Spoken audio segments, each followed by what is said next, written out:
ilikuwa ni majira ya saa 5:45 asubuhi huko katika kata ya Kisesa, tarafa ya Sanjo, katika wilaya ya Magu, kwenye barabara kuu inayotoka Mwanza kuelekea Msoma.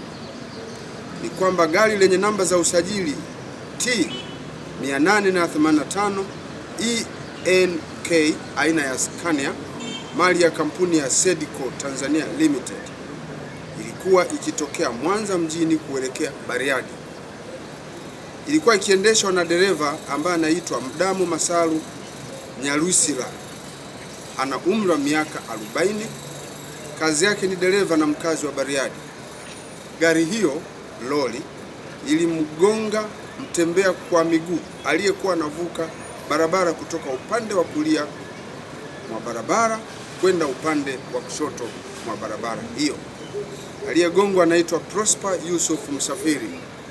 Ni mtoto mwenye umri wa miaka 7 na ni mwanafunzi wa darasa la kwanza katika shule ya msingi iitwayo Wita na ni mkazi wa Kisesa.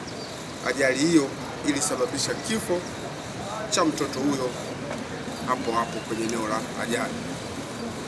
Baada ya ajali hiyo ambayo ilishuhudiwa na watu wengi, hasa ukitilia maanani kwamba ni muda wa mchana watu kwa kwenye shughuli zao, wananchi waliokuwepo eneo hilo walihamaki, wakapata hasira na hivyo kuamua kufunga barabara hiyo ili kuzuia shughuli za usafirishaji zisiendelee, jambo ambalo lilileta adha ya muda mfupi katika eneo hilo. Licha ya jitihada kubwa zilizofanywa na viongozi wa eneo hilo na raia wema, lakini na askari wa kituo cha polisi Kisesa kuwaomba wananchi wasifanye hivyo, wawe watulivu ili hatua za kisheria ziendelee kuchukuliwa.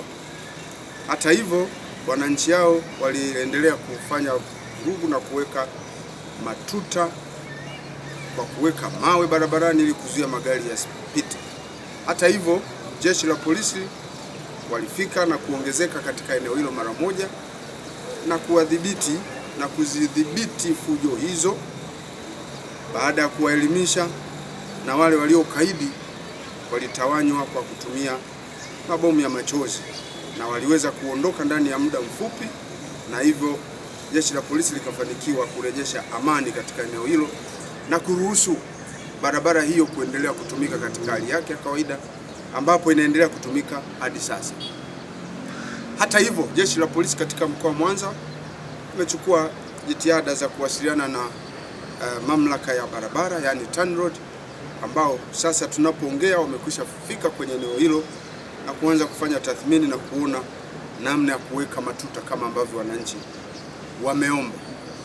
Hatua nyingine ambazo zimechukuliwa na jeshi la polisi ni kukamata dereva wa gari hilo ambaye ameshikiliwa na jeshi la polisi, gari lililosababisha ajali, lakini pia kukagua eneo la ajali, na hilo gari limezuiliwa kwa ajili ya hatua za kisheria.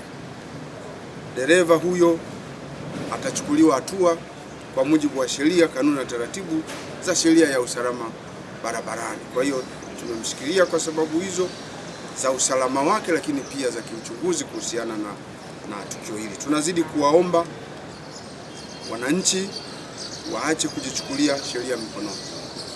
Pili, tunaomba madereva kuendelea kuzingatia sheria, kanuni na taratibu za usalama barabarani ili kuepusha ajali ambazo zinaepukika. Jeshi la polisi limeendelea kuimarisha doria katika eneo hilo la Kisesa na kuchukua tahadhari kubwa ya kudhibiti aina yoyote ya vurugu zinazoweza kujitokeza katika eneo.